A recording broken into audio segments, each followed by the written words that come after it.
그 충주맨으로 불렸던 김선태 씨가 청와대 갔다는 소식이 있었죠. 강훈식 비서실장을 만났다고 하는데 해명부터 한번 들어보도록 하겠습니다. 저도 보도를 보고 사실 확인을 해봤는데 사실과는 다르다라고 말씀드릴 수 있겠습니다. 그리고 인사 관련 내용이어서 구체적인 내용들을 확인해드리기 어려운 점 좀 양해를 부탁드리겠습니다. 청와대를 방문했다고 해서 그런가 보다 했는데 만난 사람이 강훈식 비서실장이라고 하면은 네. 조금 이 무게감이 달라지거든요. 부인을 하고 있지만. 아니 그러니까 강훈식 비서실장이 누굽니까? 네. 대통령 청와대 인사위원장이에요. 인사위원장을 만났다 그러면 당연히 인사 관련 현안이겠죠. 그렇다면은 충주맨이 사실 뜬 이유가 이른바 B급 영상을 가지고 약간 망가지는 걸 또 통해서 딱딱하고 형식적이고 굉장히 권위적이었다는 그 말하자면은 그 지방 행정의 그런 홍보 사례를 굉장히 친근하고 재미있고 그 국민의 시각에 돌려줬다 이런 평가를 받은 그렇죠. 사람이니까 예. 그렇다면은 뭐 디지털 소통 비서관이라든가 홍보기획 비서관실이라든가 그런 쪽에서 충분히 근무할 수도 있다고 저는 봐요. 저도 청와대 근무할 때 실제로 민간에서 와서 행정관으로 근무한 사람들이 많았어요. 그 감각이 있어요. 해보니까 실질적으로.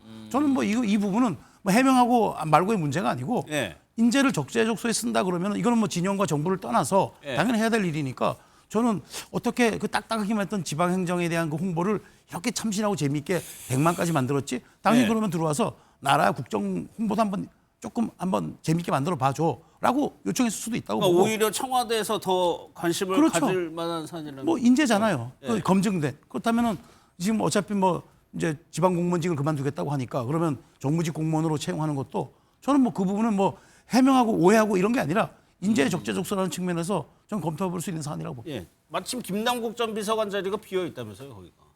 아니, 그러나 그 자리 이 자리에 이분이 가지는 않을까. 그러니까 해석이 그렇게 나오는 거죠.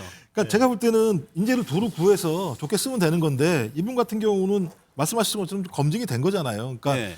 소위 행정과 국민들을 연결하는 SNS라는 고리를 통해서 새로운 행정의 가능성들을 보인 인재라고 한다면 저는 대통령실이 좀 눈독을 들일만 하지 않을까요? 대통령실에서 저런 사람 눈독을 들여서 뭐 예를 들면 저걸 어떻게 구성을 했습니까? 어떻게 실행을 했습니까? 뭐 예를 들면 청와대에서도 저런 걸 구현할 수 있겠습니까?라고 예. 물어봤을 수도 있고 아니면 당신 같은 인물이 우리와 같이 일했으면 좋겠습니다라고 얘기할 수도 있다는 생각이 분명히 들어요. 예. 그래서 저런 분들 같은 경우를 갖다 쓰면 저는 저 문제는 여야가 싸울 문제가 전혀 아니라는 생각이 들거든요. 그럼 저런 분들 잘 구해서 쓰면 여야 모두 박수를 치게 되는 소위 그래서 인재를 모으는 과정에서 여야가 정당한 건강한 정치에 싹을 틔울 수도 있다는 생각이 들어서 어떻게 될지 모르겠습니다. 충주맨이 인사가 돼서 대통령실에서 쓰일지 안 쓰일지는 알 수 없습니다만 저런 노력은 대단히 중요한 노력 아닌가요? 저런 노력을 통해서 소위 우리 정치라고 하는 것 자체가 권위적이거나 아니면 형식적인 것이 아니라 다양하게 말랑말랑할 수도 있고 대중의 이해 요구를 반영할 수도 있고 또 청와대라고 하는 과거의 구중골 같은 이미지를 좀 탈피해내면서 예. 대중과 아주 소프트하게 이렇게 만날 수 있는 과정들을 만들어내기만 한다면요. 예. 저는 굳이 광화문으로 나오라는 얘기 안 해도 될 거라는 생각이 들거든요. 저는 그런 면에서 저런 이야기들은 미담처럼 얘기를 해야 되는데 왜 저 충주맨이 저걸 해명을 해야 되는지 잘 모르겠어요. 굳이 시비를 한번 걸어볼까요? 예, 한번 걸어주세요. 아, 시간 없어요.